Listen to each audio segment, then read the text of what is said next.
तो hello guys, अपन आ चुके हैं अपनी वीडियो के फिफ्थ पार्ट में। तो फिर अपना चैप्टर चल रहा था Nazism and the Hitler, rise of Hitler.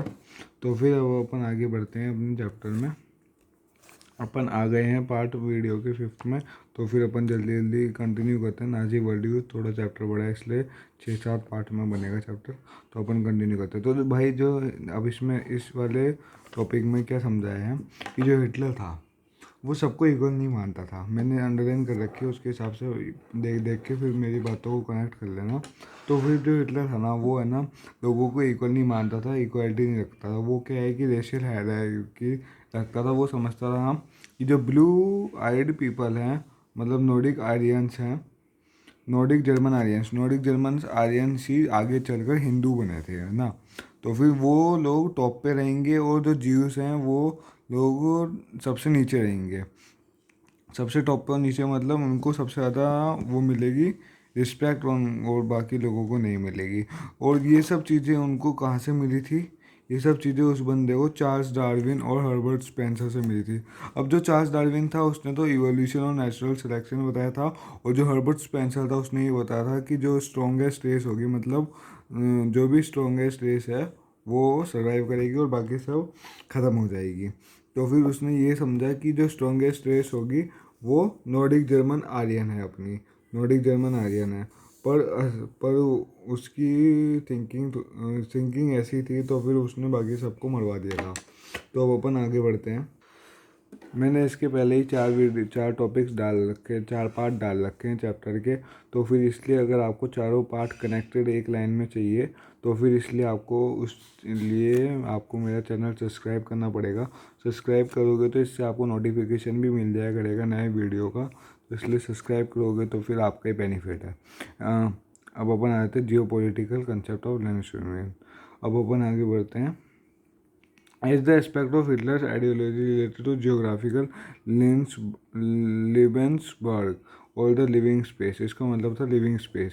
And he believed that new territories, accumulated settlements would enhance area of mother country. मतलब है ना कि अगर अपन टेरिटरीज बढ़ा दें तो फिर है ना मदर कंट्री का एरिया बढ़ जाएगा। मतलब टेरिटरीज अगर मान लो ये एक एरिया है, ये एक एरिया जगह है, किंगडम है, अगर हम इसका एरिया बढ़ा देंगे तो फिर फाइनली इस किंगडम का ये तो एरिया बढ़ रहा है। तो वही चीज़ ये यहीं पे समझ रहा था।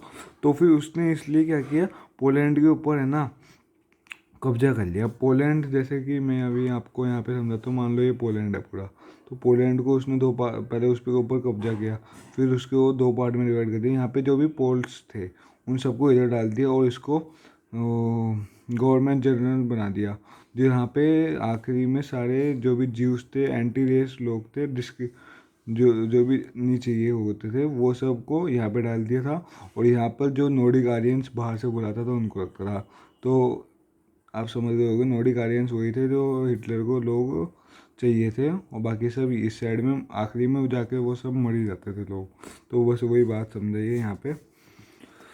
अभी अपन आगे बढ़ते हैं चैप्टर में। डिजायरेबल्स मतलब वो जो नॉर्डिक आर्यंस थे, और अनडिजायरेबल मतलब बाकी की कास्ट। वो समझता था कि जो नॉर्डिक आर्यंस है वो प्योर और हेल्दी कास्ट है, बाकी सारी कास्ट खराब है। ज्यूज मतलब वो है ना आर्यंस को सुपीरियर मानता था। रशियंस एंड पोल्स कंसिडर शुभ्रम शुभम सब ह्यूमन मानता था, और ह्यूमैनिटी तो उसमें बिल्कुल भी नहीं थी। तो ज्यूस जो भी ज्यूस जिनके पास भी अपना खुद का लैंड था, वो घेटोस में डाल दिए जाते थे उन ज्यूस को। घेटोस मतलब एक ऐसी जगह जहाँ पे आखिरी में जाके बंदा मर जाता है। तो इन सब में जाके वो आखिरी में जाके मरना ही था उनको, तो फिर वो कैसे ना कैसे करके मार देता था। Why Nazis hated Jews. तो भाई जो हिटलर था ना, उसने बहुत सारी है ना वो ज्यूस के खिलाफ बहुत सारी डिस्क्रिमिनेशन फैला दी थी और स्टीरियोटाइप्स कर दी थी, जिससे वो उसके खिलाफ लोग हेट करने लग गए हैं उसको, है ना। तो अपन आगे बढ़ते हैं। नाजीज, अब जो ज्यूस थे उनको क्या माना जाता है, किलर्स ऑफ क्राइस्ट, मतलब जीसस क्राइस्ट के जो किलर्स थे वो ज्यूस हैं। और अर्सरस माना जाता है। अर्सरस मतलब जो मनी लैंडर्स होते हैं, जो बहुत ज़्यादा इंटरेस्ट लगाते हैं। अब अपन आगे बढ़ते हैं। Hitler's hatred of Jews was based on pseudoscientific theory of race, मतलब रेस के ऊपर ही डिपेंड था। तो फिर वो इस वजह से जो भी नॉर्डिक आर्यंस की रेस थी उन सबको वो रखता था जर्मनी में, बाकी सबको ख़त्म कर देता था। अब जैसे यूथ और genocide and war become to side. Genocide मतलब एक बहुत बड़े स्केल पे किलिंग करना, है ना, और वॉर मतलब तो आप जानते ही हैं। पोल्स वर फोर्स्ड, वही बात है जो मैंने आपको यहाँ पे बताई है कि पोल्स को यहाँ पे रखा गया था और बाद में यहाँ पे नॉर्डिक आर्यंस को रखा था। तो यहाँ पे वही बात है, Poles were forced to leave the homes and properties behind the, वही है कि दो पार्ट में कर दिया था। Poles were herded like cattles, मतलब उनकी इतनी बुरी हालत कर दी थी उसने कि वो बिल्कुल भेड़ बकरी की तरह मसीहों की तरह चल रहे थे।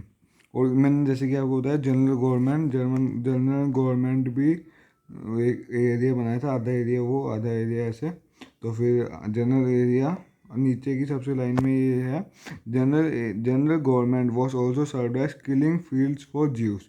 ये मेन पॉइंट है, याद रख लेना। अब जल्दी से अपन ये वाला टॉपिक भी कवर कर लेते हैं, फिर बाद में अपन ये वीडियो को ख़त्म करते हैं और अगली पार्ट की वीडियो बनाएंगे। तो फिर अपन आगे चलते हैं। जैसे कि यूथ था, यूथ मतलब जो पढ़ाई करने वाले बच्चे लोग होते हैं। तो फिर अभी इसमें मैं आपको सीधा सीधा मेन टॉपिक समझा देता हूँ। तो इसमें क्या हुआ कि जो भी यूथ में जो भी बच्चे थे उसके ऊपर है ना, हिटलर बहुत इंटरेस्ट पैसे बहुत उसने लगाए थे बच्चों के ऊपर, नाजी के। तो जर्मन्स और ज्यूस, जैसे कि स्कूल्स के अंदर बात करते हैं तो जो भी टीचर्स थे उन सबको तो हटा दिया था। टीचर्स को जो भी ज्यूस थे उन सबको हटा दिया था, स्कूल से निकाल दिया था। और जो जर्मन्स और ज्यूस थे वो साथ में नहीं बैठ सकते थे, जिनको अनडिजायरेबल माना गया था वो स्कूल से बाहर निकाल देते थे। बच्चों को सिखाया गया था कि गुड जर्मन कैसे बनते हैं और बाकी सब। और स्कूल की टेक्स्ट बुक्स भी वापस लिखी गई थी, रेशियल साइंस सिखाई गई थी उन सबको। और ज्यूस वर पॉपुलराइज्ड इवन थ्रू, मतलब है ना, पता है इसमें ऐसे हुआ था। चलो मैं आपको अगली वीडियो में समझाता हूँ, ठीक है। तो गाइस सब्सक्राइब कीजिए, इससे आपका ही फ़ायदा रहेगा, जिससे आपको मेरी वीडियो की नोटिफिकेशन मिलते रहेंगे। तो अगले पार्ट की भी नोटिफिकेशन आपको आराम से मिल जाएगी।